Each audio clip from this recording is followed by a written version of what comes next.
Hemos estado hablando acerca de una serie por las últimas semanas que se llama De lo corriente a lo extraordinario. Escuche bien, y es una serie un poquito que se sale de lo corriente para estar en lo extraordinario, porque hemos venido estudiando personajes bíblicos desconocidos o semi desconocidos que jugaron un papel importante en la historia de la humanidad en su rol bíblico. Figuras que fueron registradas en la Biblia porque tenían una lección que enseñarnos.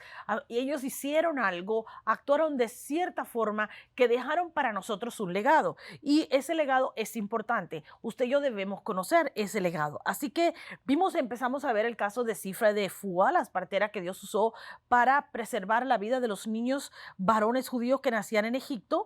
Sin la intervención de estas dos mujeres, pues no habría existido un Moisés, que sería el gran libertador levantado por Dios para sacar al pueblo de la esclavitud a la tierra prometida. Ellas vino temor de Dios sobre sus vidas y ellas salieron de lo corriente para caminar en lo extraordinario. ¿Qué es lo que hicieron? Pues con lo que tenían a mano, con su profesión, pues fueron bendecidas. Luego vimos la vida de un hombre que aparece una sola vez en la escritura, pero que ha dado mucho de qué hablar. Nos referimos a Jabes y a su tan conocida oración. De él no sabemos mucho, pero sí sabemos que era descendiente de la tribu de Judá, que aparece por tanto en la genealogía del Mesías, pero también era alguien que tuvo una influencia traumática, llena de dolor. Por causa de eso es que recibió dicho nombre.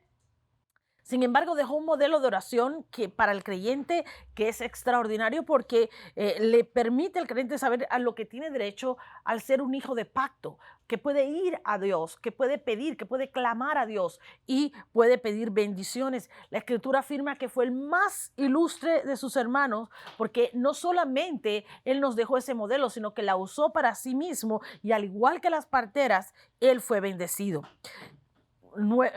Luego continuamos con la serie aprendiendo acerca de la vida de Enoc, un hombre extraordinario, quien fue uno de los patriarcas antediluvianos, descendiente de Adán, y por supuesto también está en la línea de la genealogía del Mesías. De él, la Biblia dice que caminaba con Dios. Escuche, porque es extraordinaria la vida de este hombre. En lo poco que sabemos de él, sabemos bastante, lo suficiente para saber que este hombre caminaba con Dios, andaba con él, acudía a su presencia, paseaba con Dios o sea, a diario. Eso era lo común en su vida. Y según la palabra original del hebreo, era alguien que tenía una relación muy cercana con Dios, tenía conocimiento de Dios de primera mano. ¿Para qué? Para poder caminar con Él. Pero además, para caminar con Dios hay que ser una persona que lleva una vida recta, que lleva una vida justa, que vive en santidad y por supuesto en obediencia. Y no creo que exista mayor bendición que esa, que llevárselo con Dios, estar en la presencia de Dios y ni siquiera haber conocido la muerte. O sea, es algo impresionante. La semana pasada nos enfocamos en un hombre desconocido. Tan desconocido es que ni siquiera conocemos su nombre, no sabemos cómo se llama. Nos referimos al ladrón de la cruz. Era un criminal convicto por sus delitos, o sea, y además estaba en la cruz con uno de sus cómplices que era tan culpable como él mismo, y aparece al lado de Jesús en la cruz. Afirmamos entonces que era parte de una profecía mesiánica que debía cumplirse, y era que lo veríamos alrededor de lo peor de la sociedad. Veríamos a Jesús allí colgado en aquel madero, por causa de maldición, y que además o sea, lo veíamos y no lo íbamos a reconocer. Llamamos la atención sobre el hecho de que, a pesar de que Jesús estaba en medio de un dolor extremo, después de haber sido torturado, de haber sido, ¿verdad?, latigado, le arrancaron las barbas, le alaron el pelo, lo escupieron, lo golpearon, le pusieron una vara en el costado. O sea, después de todo lo que este hombre sufrió en carne propia, porque Jesús era 100% hombre, 100% Dios, hasta una corona de espina le fue puesta, estaba a punto de morir, y aún de falleciendo, encuentra tiempo para escuchar la confesión de un pecador. encuentra tiempo para escuchar a este ladrón de la cruz, ¿verdad? Y aún perdonarlo. Es impresionante. Él le dice simplemente, acuérdate de mí, le dice el ladrón. O sea, ese humilde y desesperado grito de misericordia fue todo lo que hizo falta, todo lo que necesitó Jesús para hacerlo parte del reino, para hacerlo parte de la familia de Dios. Y eso es lo que nosotros debemos entender, que sin importar cuál es nuestro pasado, sin importar todas las cosas que hayamos vivido, si nosotros vamos a Jesús y clamamos a Él, vamos a encontrar misericordia. Qué mayor bendición que la que obtuvo este hombre. Así que esto ha sido las vidas de todos estos hombres nos han tocado a nosotros de alguna forma y están allí para que aprendamos algo de cada uno de ellos. En el día de hoy voy a terminar esta serie, pero voy a estar hablando de 3 personajes. O sea, ni siquiera voy a hablar de uno, voy a hablar de 3. Lo voy a hacer lo más rápido posible, lo más conciso, y vamos a extraer una lección de cada uno de ellos. Del primero que quiero hablar en este día es de Mardoqueo. Mardoqueo aparece en el libro de Esther y quiero leerle algunos versículos en Esther capítulo 2, versículo del 5 al 7. Dice, había en Susa, residencia real, un varón judío cuyo nombre era Mardoqueo, hijo de Jair, hijo de Simei, hijo de Cis, del linaje de Benjamín, el cual había sido transportado de Jerusalén con los cautivos que fueron llevados con Jeconías, rey de Judá, a quien hizo transportar Nabucodonosor, rey de Babilonia, y había criado a Hadasa, es decir, Esther, hija de su tío, porque era huérfana, y la joven era de hermosa figura y buen parecer. Cuando su padre y su madre murieron, Mardoqueo la adoptó como hija suya. Cuando acabamos de leer su historia, como acabamos de leer, ¿verdad? Su historia se desarrolla en el libro de Esther, ¿verdad? Y cuenta una historia extraordinaria.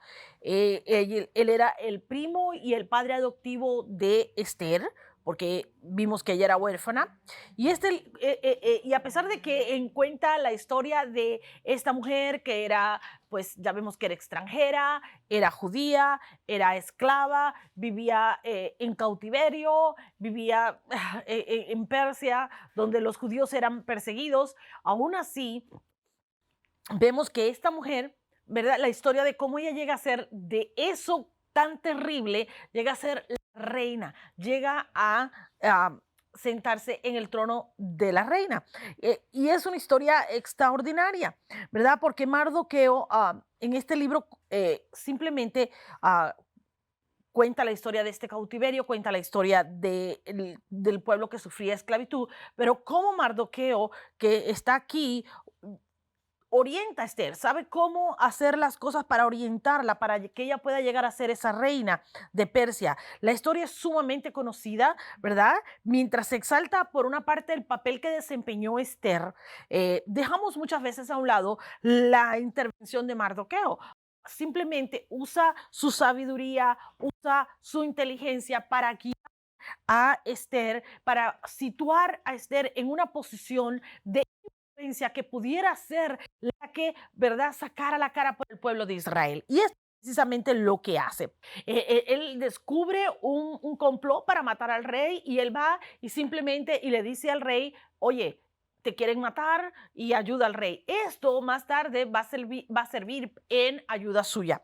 Ahora, yo quiero leerle aquí un famoso versículo que dice todo lo que necesita ser dicho acerca de Mardoqueo. Esther 4:14, porque si callas absolutamente en este tiempo, respiro y liberación vendrá de alguna otra parte para los judíos, mas tú y la casa de tu padre pereceréis, y quién sabe si para esta hora has llegado al reino. Este famoso versículo lo dice todo. Él tenía gran influencia sobre ella y le habla, le da instrucciones como padre espiritual, como líder, como mentor, pero no solamente lo hace para ayudar y proteger al pueblo de Dios, sino también y a ella misma, por supuesto, porque era judía. Entonces, la vemos que ella, pues aquí está cumpliendo su propósito para el cual ella había nacido, para el cual Dios la había situado en aquel lugar de influencia. Dios la hizo una muchacha bonita, atractiva. ¿Para qué? Para que pudiera ganar ese concurso de belleza, entre paréntesis, y llegar a estar al lado del rey. pero además le instruye en ayuno, en oración. O sea, vemos que eventualmente ambos logran el favor del rey, pero realmente los dos estaban trabajando con un solo objetivo y era salvar al pueblo de Dios. Esto produjo resultado. No solamente el pueblo de Dios fue protegido, pero con esta acción, sino que además Mardoqueo fue bendecido porque llegó a ocupar una posición importantísima en el reino para poder seguir ayudando así al pueblo de Dios. O sea que esa es la importancia de este papel. Realmente el éxito de Esther se debe única y exclusivamente a la intervención de Mardoqueo. Este personaje jugó un papel fundamental en la historia de Esther. Si el pueblo judío hubiese sido destruido, como eran los planes de Amán, que quería destruir a todo el pueblo de Israel, el plan de salvación de la humanidad a través de este pueblo y eventualmente a través de Cristo habría fracasado, se hubiera terminado ahí mismo. Y es maravilloso ver lo que Dios puede hacer cuando su pueblo se dispone a obedecer. Si nosotros somos obedientes, aún a costa de ciertos sacrificios personales, vamos a ver la gloria de Dios en nuestra vida y en nuestra familia. Así que la historia aquí vemos cómo ambos fueron bendecidos. Ella llegó a ser la reina, él llegó a ocupar una posición importante en el reino. El pueblo de Dios fue cuidado y yo recibimos, ¿verdad?, la salvación por causa de esta acción. Así que importante. El segundo personaje del que quiero hablar hoy es Jethro. Jethro es otro de esos personajes un poquito oscuros y desconocidos, pero lo encontramos en el capítulo Éxodo 18. Allí en Éxodo 18 cuenta la historia de Jethro cuando aconseja a Moisés en cuanto a manejar los asuntos del pueblo. Y vemos en Éxodo 18, 17 al 18, dice, y entonces el suegro de Moisés le dijo, no está bien lo que haces, desfallecerás del todo, tú y también este pueblo que está contigo, porque el trabajo es demasiado pesado. Para ti no podrás hacerlo tú solo. Jethro le dice a Moisés, tú solo no vas a poder ayudar a todo el pueblo, así que tienes que hacer algo. Y Moisés se dedicaba a escuchar al pueblo en todos los problemas que estos tenían, tal vez eran grandes o tal vez eran pequeños, pero él se pasaba todo el tiempo escuchando al pueblo, porque una sola persona no puede llevar a cabo efectivamente el cuidado pastoral, y este hombre aconsejaba obviamente a su yerno y le dice, oye, te voy a dar la mejor recomendación. Y ahí lo vemos en Éxodo 18 del 21 al 23. Esto es lo que le dice, además escoges tú de entre todo el pueblo varones de virtud temerosos de Dios, varones de verdad, que aborrezcan la avaricia. Ponlos sobre el pueblo por jefe de millares, de centenas, de 50 y de 10. Y ellos juzgarán al pueblo en todo tiempo. Todo asunto grave lo traerán a ti. Y ellos juzgarán todo asunto pequeño. Así aliviarás la carga de sobre ti y la llevarás y la llevarán ellos contigo. Si esto hiciere, Dios te mandaré tú podrás sostenerte y también todo este pueblo irá en paz a su lugar. Impresionante, tremendo. No solo, mire, la instrucción que le da Jethro a Moisés es lo que podemos encontrar en una estructura de gobierno. Le pone una estructura de gobierno dentro de la iglesia. Es una estructura de liderazgo para cubrir todas las necesidades del pueblo y poder edificar al pueblo. Hay unos versículos donde le dice, ve tú delante de Dios, edifica. O sea, él le dice, ocúpate tú de lo de Dios y que el liderazgo se ocupe de las necesidades del pueblo. En otras palabras, le estaba dando una estructura apostólica para que ellos pudieran levantar un liderazgo que pudiera asumir la responsabilidad y llevar la carga juntamente con Moisés para poder ministrar a todo el pueblo de Dios. Y esto es impresionante. Así que le instruye básicamente para crear esta estructura. En pocas palabras le dice, tienes que delegar responsabilidad, porque él solo no podía. Ahora, entienda esto, que lo que Jethro hizo fue darle un modelo de liderazgo que sigue vigente hasta hoy día.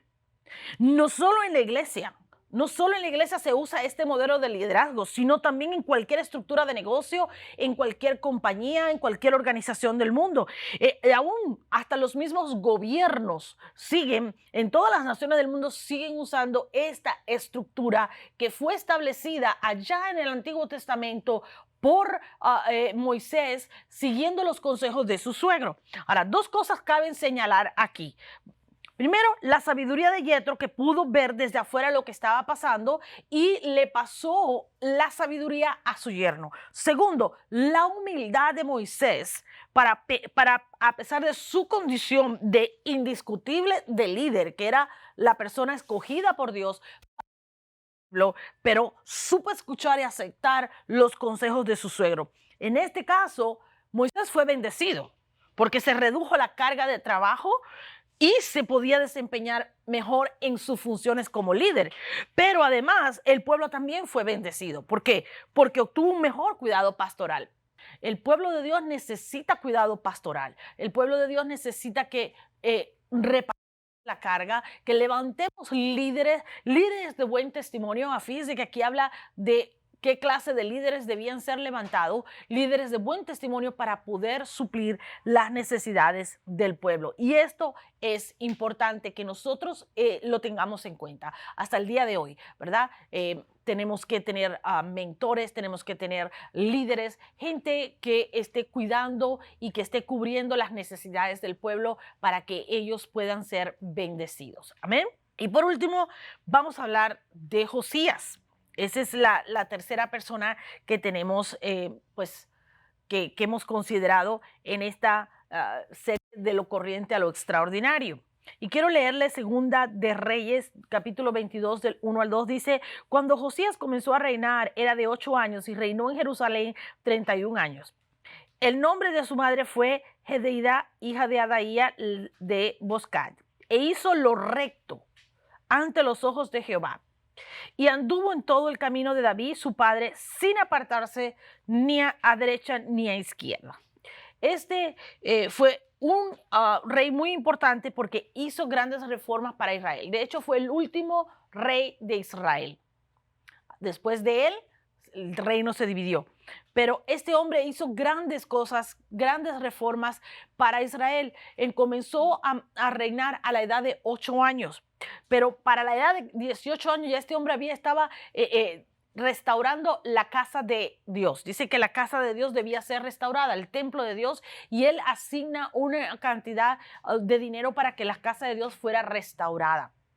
Hasta este momento el pueblo de Israel había tenía una sucesión de reyes que habían hecho lo malo delante de Dios, se habían apartado, habían caído en idolatría, habían hecho lo malo. Entonces que viene este rey y lo primero que hace es restaura la casa de Dios. Y mientras está restaurando la casa de Dios, un sacerdote encuentra, ¿verdad?, la palabra de Dios y viene y se la lee. Y este hombre fue tan impactado por la palabra de Dios que comenzó a hacer un proceso de restauración en la nación de Israel. Lo segundo que él hace es fomentar el judaísmo, eliminando toda idolatría, derribando altares, destruyendo los objetos de culto, todo tipo de idolatría, de adoración a imágenes, a cultos, a dioses ajenos, los destruye todo. Él simplemente no se queda con nada. Él fue tan impactado por la palabra de Dios que destruye todo lo que era símbolo o evidencia de idolatría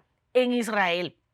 Lo siguiente que hace es restaurar la Pascua. El pueblo de Israel volvió a celebrar la Pascua después de años que no celebraba la Pascua, que no celebraba, ¿verdad?, la salida de esclavitud de Egipto y entrar a la tierra prometida. Esto es lo siguiente que este rey restauró. Por último, él no solamente pues recupera la palabra de Dios, sino que la instituye en Israel nuevamente y la establece como la única palabra de Dios. Lo que hizo a este hombre, lo que llevó a este hombre a hacer toda esta transformación que hizo, no solamente en su vida, sino en la nación de Israel, fue la palabra de Dios. Él fue tan tocado, él fue tan, transformado por la palabra que le pide perdón a Dios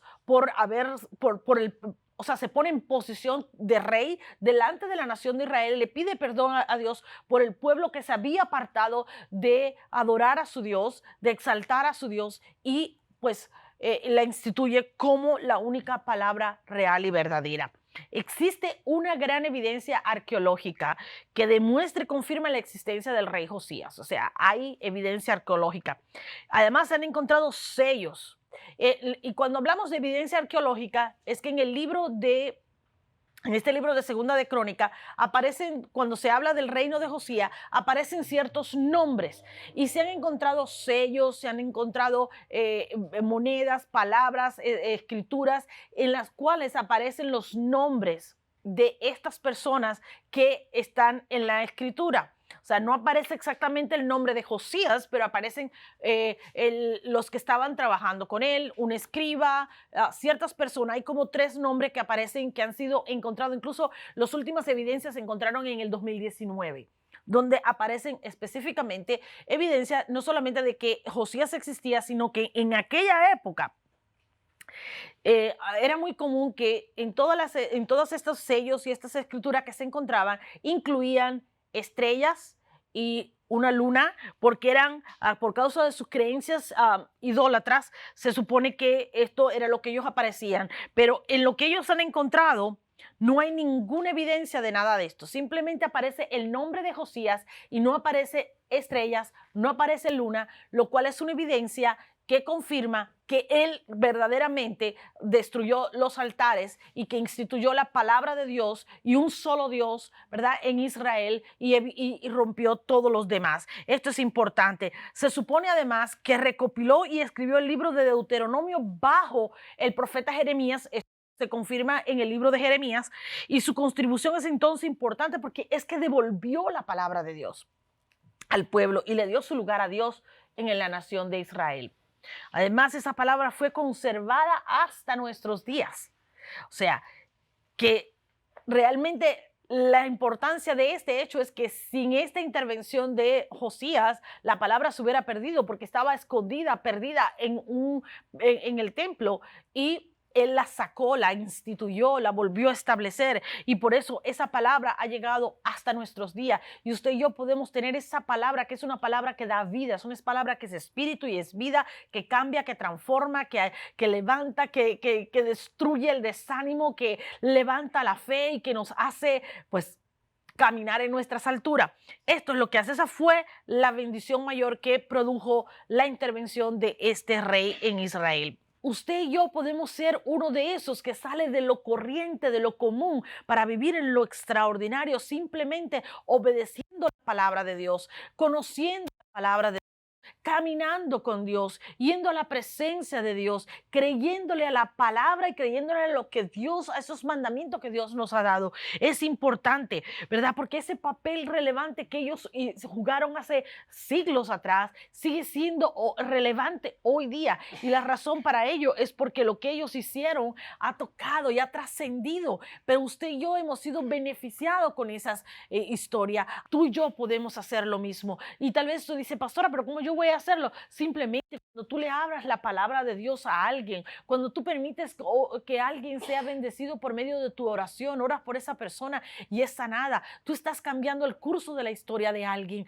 Dios te está usando para hacer algo. Dios está usándote para ser agente de bendición aquí en la tierra. Por eso es tan importante que tú y yo conozcamos la palabra de Dios, que realmente sepamos lo que Dios quiere hacer en nuestras vidas y a través de nosotros y con nosotros. Él puede ayudarte a conocerle mejor si tú tienes una relación con Él, si tú estableces una relación con el dador de la vida, Jesús. Todas estas personas que hemos estudiado cada una de esta semana hizo algo que produjo algo que hizo que la historia se acomodara y pudiéramos ver al Mesías nuevamente caminar en la tierra y poder salvar a la humanidad perdida.